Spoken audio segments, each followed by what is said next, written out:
Bismillahirrahmanirrahim. Assalamualaikum warahmatullahi wabarakatuh. Kali ini kita akan membahas tentang pengolahan data praktikum di solusi.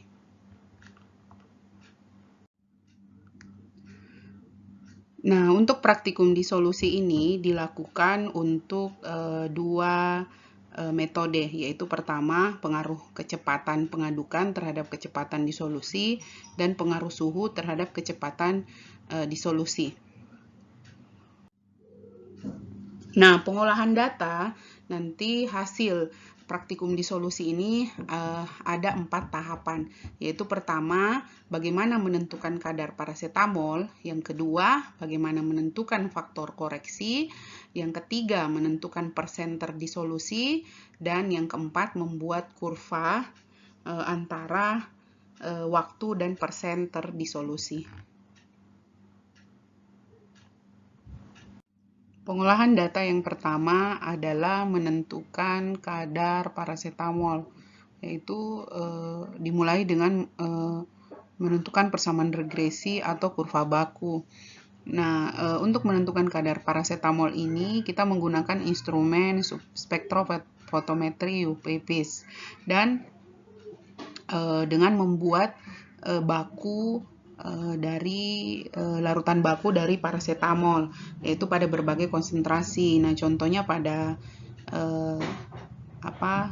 soal ini adalah konsentrasi 4, 6, 8, 10, 12, dan 14.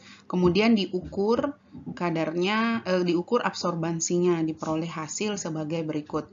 Setelah itu dilakukan regresi terhadap kurva baku tersebut untuk memperoleh persamaan regresi atau kurva baku. Nah, untuk kurva baku ini kita bisa atau persamaan regresi ini kita bisa melakukan atau menghitung dengan menggunakan Excel atau dengan menggunakan kalkulator. Nah, misalnya dengan menggunakan Excel diperoleh hasil sebagai berikut. Ini adalah grafik dari kurva baku yang dicontohkan oleh soal, maka diperoleh persamaan garis yaitu Y sama dengan 0,0613X ditambah 0,0004, ya, di mana A itu adalah intercept, B slope, X adalah konsentrasi, dan Y adalah absorban. Nah, setelah menentukan persamaan regresinya, selanjutnya kita menentukan kadar dari sampel hasil sampling disolusi. Selanjutnya adalah menentukan kadar parasetamol hasil sampling disolusi. Nah, untuk menentukan kadar sampel parasetamol ini, kita mengubah dulu persamaan regresi menjadi X sama dengan Y dikurang A dibagi B, karena yang akan dicari adalah nilai X, dan nilai X itu adalah konsentrasi, ya. Nah, untuk persamaan regresi yang sudah dicari tadi, rumusnya menjadi X sama dengan Y dikurang 0,0004 dibagi 0,0613. Nah, biasanya dalam preparasi sampel untuk pengukuran kadar menggunakan instrumen spektro, biasanya kita melakukan pengenceran. Jadi, kalau ada pengenceran, maka persamaan ini dikali lagi dengan faktor pengenceran. Jadi hasil yang diperoleh itu adalah rumus yang diperoleh itu adalah X sama dengan Y dikurang A dibagi B dikali faktor pengenceran, di mana X adalah konsentrasi dari zat aktif dalam cairan sampling. Kemudian Y adalah absorban, A adalah intercept dari persamaan regresi kurva baku, B adalah slope dari persamaan regresi kurva baku, dan FP itu adalah faktor pengenceran. Nah, contohnya misalnya hasil sampling telah kita ukur dan kita dapat absorban 0,23.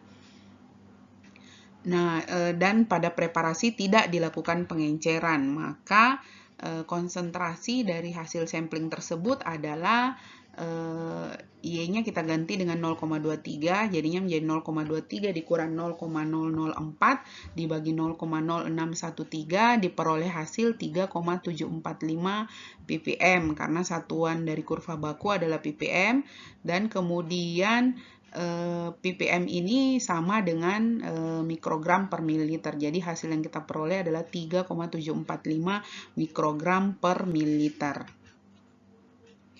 Nah, selanjutnya kita pindahkan ke tabel dan kita tentukan faktor koreksinya.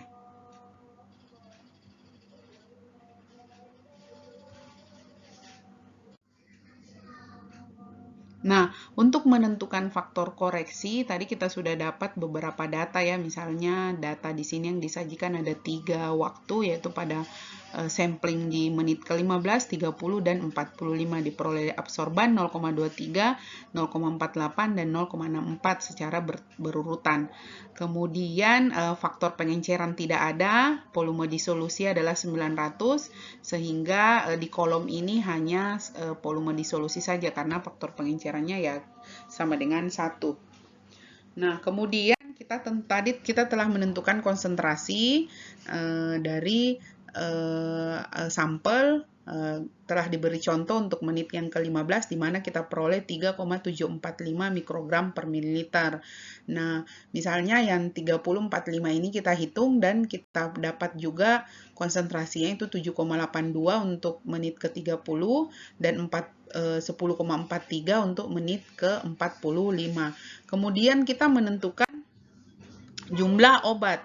Nah, untuk menentukan jumlah obat, maka rumusnya itu adalah jumlah obat adalah konsentrasi obat dikali sama volume medium disolusi. Nah, seandainya ada faktor pengencer, maka kita kalikan dengan faktor pengencer. Tapi kalau di contoh tidak ada, jadi kita hanya mengalihkan dengan volume medium disolusi. Nah, contohnya untuk menit ke-15, kita peroleh hasil 3,745 mikrogram per mililiter dikali 900. Diperoleh hasil 3,3705 mikrogram atau 3,371 miligram. Jadi kita konversi dari mikrogram ke miligram. Nah, karena kita hanya akan menggunakan 2 angka penting, jadi satunya kita abaikan. Jadi kita hanya menuliskan 3,37. Nah, demikian yang 30 menit ke-30 dan menit ke-45 kita hitung juga. Nah, kita peroleh hasil untuk menit ke-30 7,04, menit ke-45 kita dapat 9,39.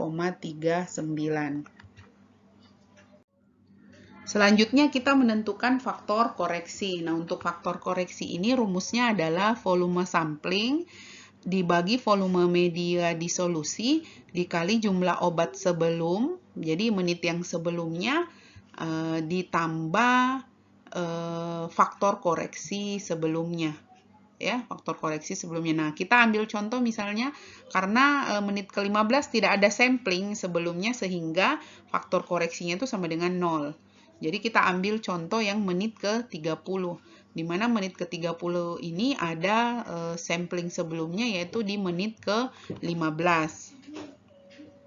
Nah, kita masukkan ke dalam rumus, volume samplingnya itu adalah 5 mili, sedangkan volume media disolusinya adalah 900, dikali jumlah obat sebelumnya. Jumlah obat sebelumnya yaitu berarti jumlah obat pada menit ke-15, yaitu 3,37 mg, ditambah 0, ya, karena faktor koreksi sebelumnya adalah 0, ditambah dengan sama dengan 0,018 ya, diperoleh hasil 0,018. Nah, berikutnya kita menghitung untuk faktor koreksi yang menit ke-45. Demikian juga yaitu volume sampling 5 mili dibagi volume media disolusi dikali jumlah obat sebelumnya yang itu menit ke-30 yaitu 7,04. Kemudian hasilnya itu ditambah dengan faktor koreksi menit sebelumnya yaitu menit ke-30. Faktor koreksinya adalah 0,018. Nah, demikian seterusnya untuk menit-menit berikutnya. Kemudian Kemudian kita menghitung jumlah obat terkoreksi. Ya, jumlah obat terkoreksi. Jumlah obat terkoreksi ini rumusnya adalah jumlah obat ditambah faktor koreksi. Ya, jadi contohnya misalnya untuk yang menit ke-15 karena faktor koreksinya tidak ada, tentunya jadinya jumlah obatnya itu sama dengan jumlah obat terkoreksinya sama dengan jumlah obat yang belum dikoreksi ya, karena 3,37 ditambah dengan 0. Nah, untuk menit yang ke-30 jumlah obat terkoreksinya itu jadinya adalah jumlah obat ya, jumlah obat pada menit tersebut ditambah dengan faktor koreksi pada menit tersebut atau pada menit ke-30. Jadi 7,04 ditambah 0,018 diperoleh hasil 7,058. Nah, demikian untuk yang menit ke-45. Jumlah obat terkoreksinya adalah jumlah obat pada menit ke-45 itu 9,39 ditambah dengan faktor koreksi pada menit ke-45 yaitu 0,057 diperoleh hasil 9,447 ya. Nah, jadi ini adalah perhitungan faktor koreksi. Nah, selanjutnya kita menghitung persen disolusi. Nah, untuk persen disolusi rumus yang digunakan adalah jumlah obat terkoreksi dibagi berat sampel. Jadi berat sampel yang kita disolusi ya dikali 100%. Nah, berat sampel yang kita disolusi pada praktikum disolusi ini adalah seberat 100 mg paracetamol. Jadi berat sampelnya adalah 100 mg. Nah, contohnya kita mau mencari persen disolusi di menit ke-15, maka persen disolusi menit ke-15 itu sama dengan 3,37 yang merupakan jumlah obat terkoreksinya dibagi 100 ya, merupakan berat sampel paracetamol dikali 100% diperoleh hasil 3,37% ya. Nah, kalau untuk menit ke-30 contohnya adalah jumlah obat terkoreksi pada menit ke-30 yaitu 7,058 dibagi 100 yaitu berat sampelnya dikali 100% diperoleh hasil 7,058%. Demikian juga cara menghitung untuk menit ke-45 yaitu diperoleh hasil 9,447%. Nah, untuk pengolahan data yang terakhir adalah membuat kurva hubungan antara waktu dengan persen disolusi. Nah, jadi yang untuk kurva hubungan antara waktu dan persen disolusi, nah waktu itu kita jadikan sebagai variabel variabel independen, kita simpan di sumbu X ya. Sedangkan untuk persen disolusi kita jadikan variabel dependen yang kita simpan di sumbu Y. Kemudian untuk contoh di atas karena yang dihitung dan diukur itu baru 3 titik, maka kita peroleh 3 titik yaitu pada menit 15, menit 30 dan menit 45. Kemudian ketiga titik ini dihubungkan maka didapatlah kurva hubungan antara waktu disolusi dan persen disolusi.